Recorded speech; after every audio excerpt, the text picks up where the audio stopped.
E andiamo! Massive win, absolutely massive win. Fiorentina 1, Roma 2. Roma top of the league currently. Don't look at it. Don't look at it because we're going to get illusioned again. And it's that cycle that gets memed every single year. We lose a game and everybody is genuinely sad and we're the shittiest team in the world, and then we win a game and then we win the league. We have to find some balance.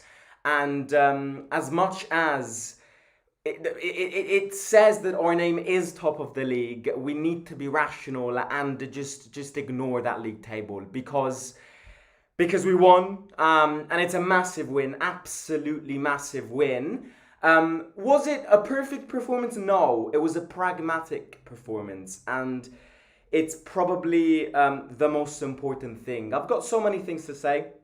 I think the most important thing coming from today's game is the reaction. I was never, number one, I was never expecting us to win this game. I don't know about you guys, but I this morning I was not convinced one bit. I discussed it in the match preview yesterday. When it comes to Florence, I am never confident. We always lose. We always get an absolute dominion in Florence. So I'm never confident, let alone going to Florence. After you go one goal down, I'm like, yeah, we're never going to win this game. We're absolutely never going to win this game. Fiorentina are going to play the game of their life. Moise Kean has decided to play the game of his life. So to see a reaction in a stadium that we never win in, and such a reaction with two great goals, especially that Sule goal, that's an absolute screamer, is so good to see. It's absolutely so good to see. I'm so fucking buzzing. It's yeah, we needed this after Thursday. This is what we needed. Absolutely. Oh my days, this is so important. It's so important moving into the break with a win. It's so important moving into the break with such a win. The last time we won in Florence was in 2021. I read that statement this morning. Yeah, some good performances from some guys, not so good from other guys. We'll discuss everything in the match preview. Of course, if you haven't already, hit the like button, subscribe to the channel. 100 likes would be great. In fact, you know what? 150 likes for that electric response from the boys would be great.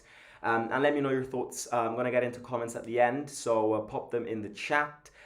I want to start with Fiorentina.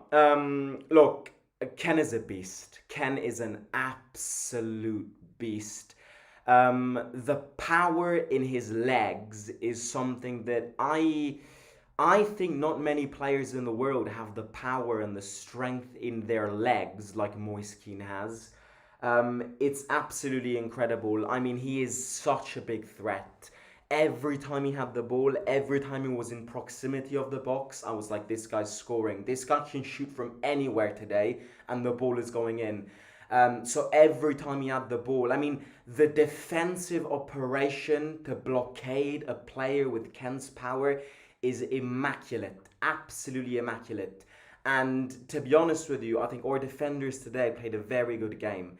Very good game, not pocketed him, because it wasn't a game where they pocketed Ken. It was a game where they dealt with him very well. That connection between Mancini and Ndika is absolutely phenomenal in games like this one when you've got such world-class strikers like him. So I think number one, the defensive concentration today, because it's not easy. He's absolutely everywhere. He literally. I said this yesterday. He's got this ability of just making himself so wide and tight and low, and he keeps the ball and he protects the ball so well that it's so hard for defenders to match him. And there was that moment where Ndika tried and he committed a foul, and Ken literally was like, Ken is like, I said this before, Ken has a very fun personality because Ken thinks he's like the king of Wakanda. Every time he wins a duel, he's like, he looks at you like this. Wakanda forever. He's like, he truly thinks he's the king of Wakanda. And yeah, look, it's I think Ken is a world class striker. I really think he is. I think Ken is the only threat in this Fiorentina team. Other than Ken, I think it's a very weak Fiorentina side. Very, very weak Fiorentina side because because every threat came from him, and I reckon Pioli gets sacked now. So we kind of hammered them down in the best way possible.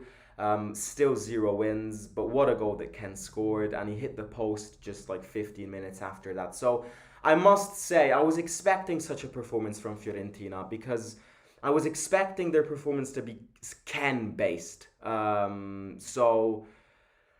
Mate, what the hell do you want? I'm gonna ban you, you idiot. What do you want? I'm analysing the game and I'm analysing how Ken plays, you absolute moron.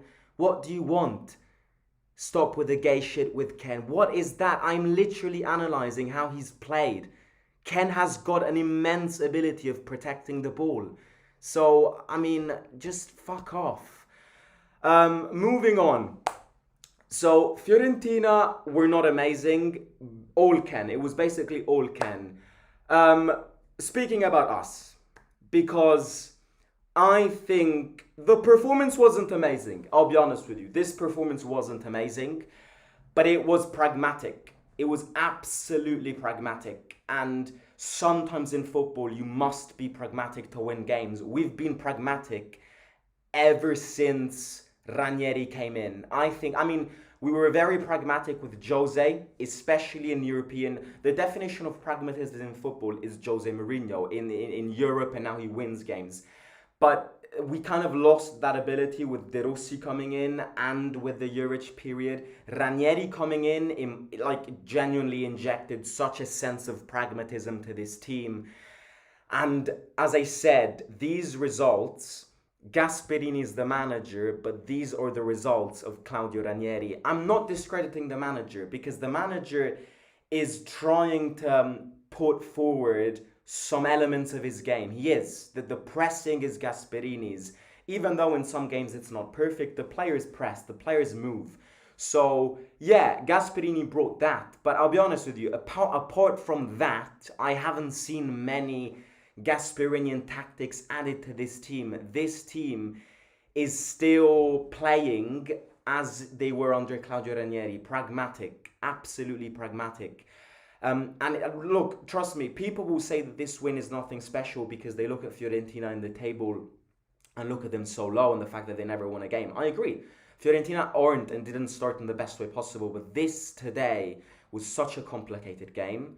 And this today was not a game that I would have bet money on us winning. Really not. So it's a massive win.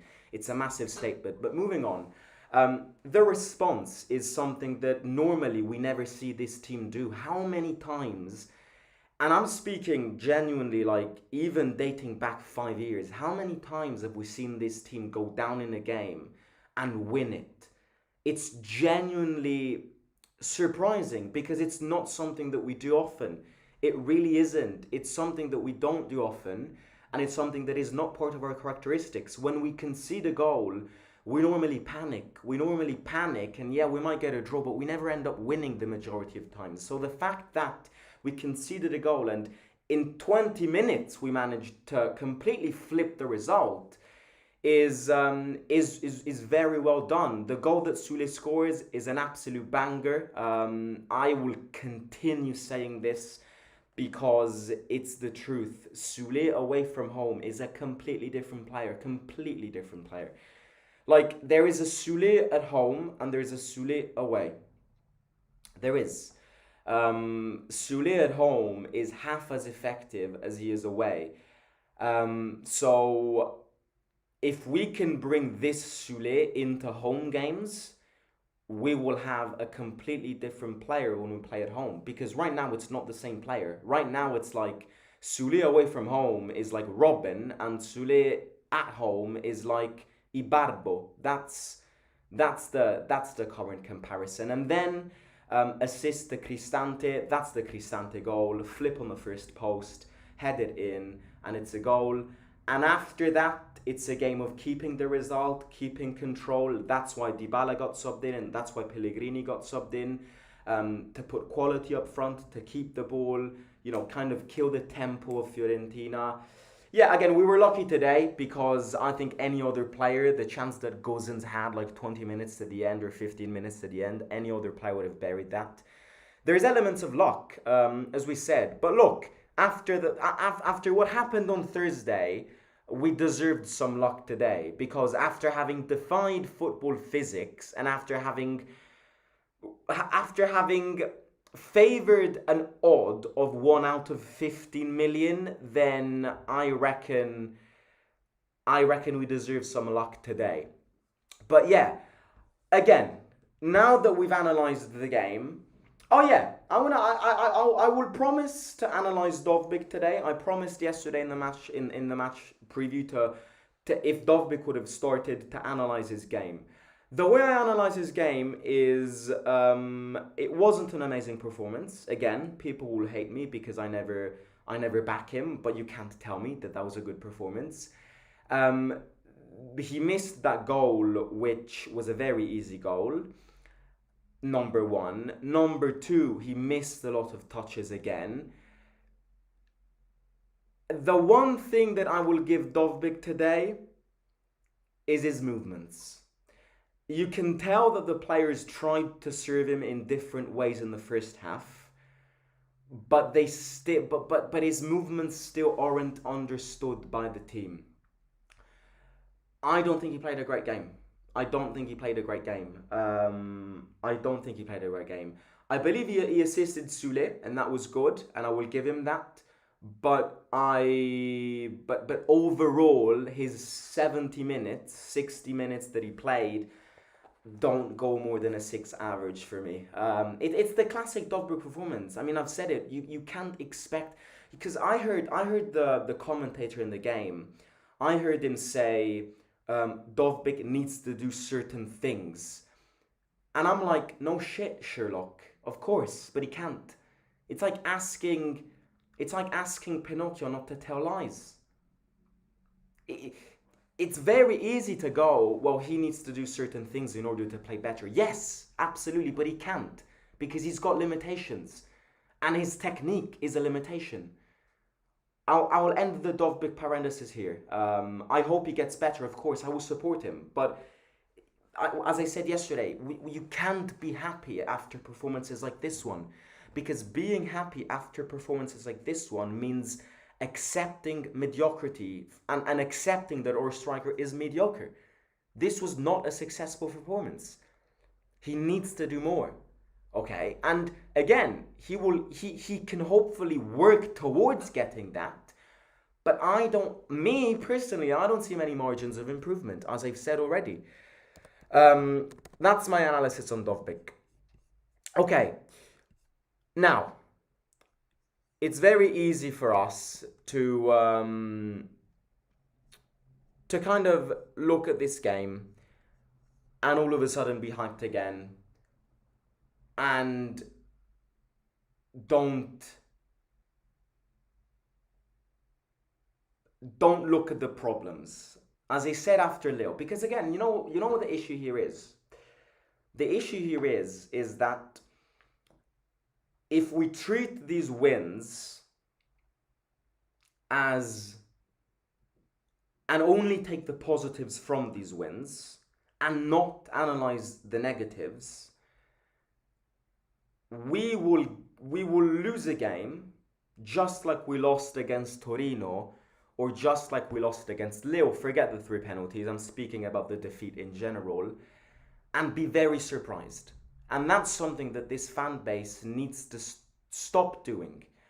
Because what we do, and I do this as well, I recognize this as well, as part of the problem of all Roma fans, is that we win a game and we win the league, and we lose a game and we're a relegation team. We can't find balance. And part of this is because every time we win, we don't look at the negatives, even though they're present. And every time we lose, we don't look at the positives, even though there are positives. Okay, that's our problem.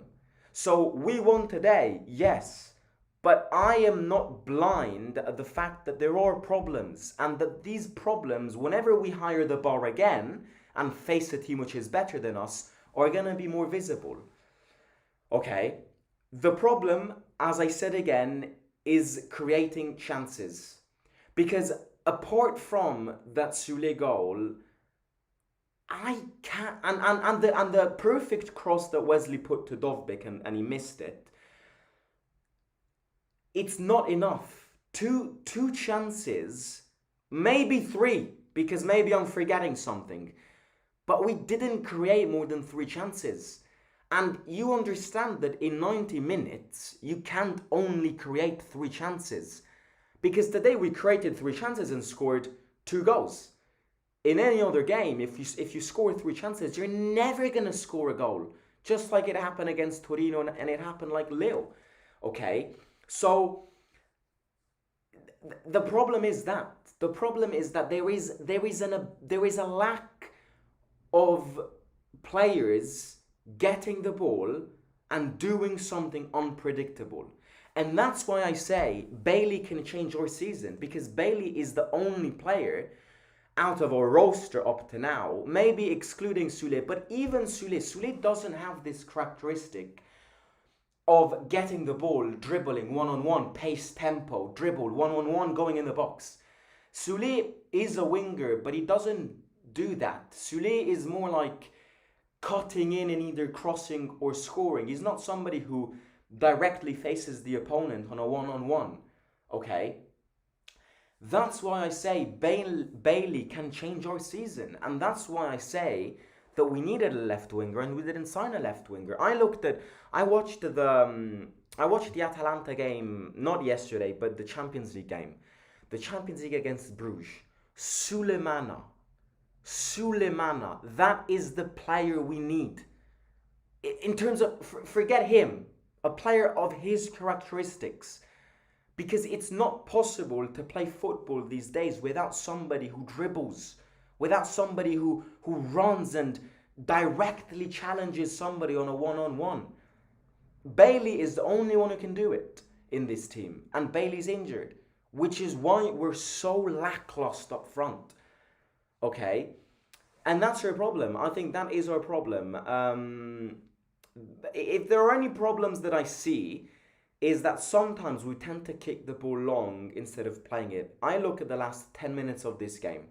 Last 10 minutes of this game, teams are completely and utterly wide because Fiorentina need to try and equalise and you want to hit them on a counter-attack. So Fiorentina are allowing so many empty gaps in the field. Add the fact that they're absolutely knackered. We need to try and keep the ball and play it. That's the reason we subbed the Dybala in, Sule and Pellegrini in, to kind of keep the ball, use the spaces and kill the rhythm. What we do, kick the ball long. That's the most stupid thing I've ever seen. You've got spaces, empty spaces all over the pitch. You've got technical players up front, and I need to see Wrench, I need to see Kone even did it. I need to see players throwing the ball away and wasting the chance and giving them the ball back. It's so frustrating. It's so frustrating, especially in moments of the game where there are empty spaces. I can understand Fiorentina's pressing you. The spaces are tight. There isn't space and time for you to turn around and search somebody. You boot it long. Yes, okay, I understand that, to avoid risks. But we're speaking in a moment of the game where the teams are so knackered that they don't press anymore, and there are empty spaces everywhere, and we kick the ball long, and it's so annoying. And Gasperini got fuming in the last 10 minutes because that's the last thing he wants to see. Yeah, look, that's my match reaction, guys. Very, very happy about this win. Absolutely phenomenal win, and we've got a break now. Unfortunately, these breaks are so annoying. But yeah, I mean, we have to try and take the positives of these breaks. Not many players, I believe, apart from the Italian boys, are leaving for their national teams. Sule, I don't think, didn't get a call up. Dybala didn't get a call up. Bailey can have time to get reintegrated back. Kone got a call up. Mancini got a call up. Cristante got a call up, and then I think that's it, right? So not many players, which is good. Yeah, it's just, again, after wins like this one, it's very nice to get into a break, but it also kills the momentum. But look, let's take the positives from these international breaks, I guess, to breathe a bit and yeah. But yeah, I mean, top of the league, ole ole, top of the league, ole ole, top of the league, top of the league, top of the league, ole ole. Um, don't look at it. Don't look at the league table. I've already said it. It'll get you gassed. Okay, I'm gonna read a few comments. I'm so happy these are the types of games Roma used to always lose, and now that we're winning them, we can take the next step. Says Phoenix. Yeah, I agree. I think this start of the season has been very surprising because up to last season, we normally won the games like Torino, the game against Leo, the game against yeah, like we normally always won these games and never won like against Fiorentina, or we always struggled to win the derby. So yeah, it's like it's kind of the things have flipped. But look, the next game is a very big test because Inter are playing well right now. After the break again, it's always to see, but the next game is going to be a very big step up.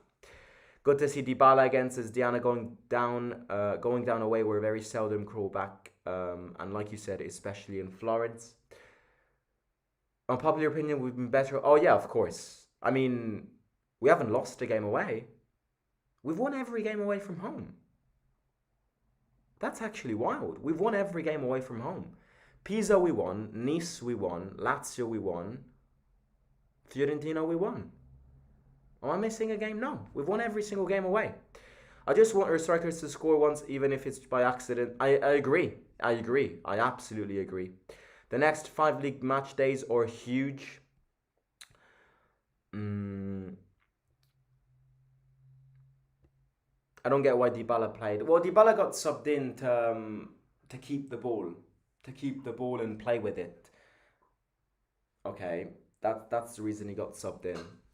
Yeah, Dybala as a false nine really sucks. I'm not a fan. I mean, for certain moments of certain games, I can understand it. Because in the last 15 minutes today, we needed to keep the ball. So we needed somebody with the ability of keeping the ball. But generally speaking, I agree with you. Dybala as a false nine is completely wasted. Especially when he faces defenders who are twice his size. I really like Ziolkowski. He needs to start getting into the 11. Chilik is playing very well as well. Another man of the match contender game for him. Didn't DDR want Ken? DDR probably did want Ken, yeah. The only goals we've conceded this season are to Wonder Strikers, a penalty and a defensive mistake. There you go. Chilik is the defender the world is searching in a 3-man defense. A star just came out saying that Sule has the most long-distance goals in Serie A. Chilik was so good. My man of the match. Last one. I remember Como last year we won after conceding one. Says CPTR Max guy. Can we sign Ken in the next win? Ken would be a dream, but you don't have the money to get Ken. Ken is unbelievable. Dovbyk's first touch lets him down 95% of the times. I agree, and again, I don't want to be that guy. I really don't, but I don't see how he can be a striker that we can rely on. Like that's my point. Deep down, I know that it might sound annoying for people and repetitive for me to always say the same things. And somebody says it, I feel like you're too hard on Dovbyk. I don't think I'm too hard on Dovbyk. Because as I said before, being happy with these performances from Dovbyk, being happy because of his little touch which assisted Sule, is signs that deep down he's mediocre and everybody's accepting this. He needs to score goals. That's his job. He needs to score and he needs to keep the ball. He needs to do things which, as of now, he doesn't really do. So, okay, some people might think that I'm too harsh on Dovbyk, but I disagree. I think not being too harsh on Dovbyk right now is the acceptance that deep down you all know that he's not a good striker and that he doesn't offer much. But again, that's what I think. Zeki was amazing, says Alexander. For the Inter game, we either draw or get smoked, says Jack. When can Bailey come back? Hopefully after the break. If only we had primed Gervinho. Yeah, that's the type of player we need, though. That's exactly characteristic-wise the player we need. Ken would be perfect for the team. I'd spend bank on him, says Vito. A lot of players are going down, are going away, says Alexander. Oh, really? We need to sharpen our striker and make it effective. Does your dad and other family members live for Roma like you do? Yeah, my dad's a Roma fan, but he's less. As a grown man, he's less. His life doesn't depend on Roma. Not that my life depends on Roma, but you know, you see me. You see my character when we lose a game and when we win a game. My mood is very influenced by this team. My dad supports, of course, watches the games, but his mood doesn't depend on the team. Dovbyk is not the type of striker for our style of play. He's a tap-in striker, and we don't play that style. Completely agree. Did Wesley get called? I think he did. Yeah, Wesley is the other one I forgot. Dybala back, says Chris. Why didn't Ferguson play? I don't know, I was expecting him to at least get subbed in, but yeah. Dovbyk got preferred today, as we predicted yesterday in the match preview. Right, guys, I'm going to end it here. I'll catch you tomorrow. Hit the like button, subscribe to the channel. Big games tonight, Juventus against Milan. And yeah, we'll see what happens. But as of now, at least for another 20 minutes before the Napoli game, we're top of the league. Are we winning the league? Speak to you soon. Simo out.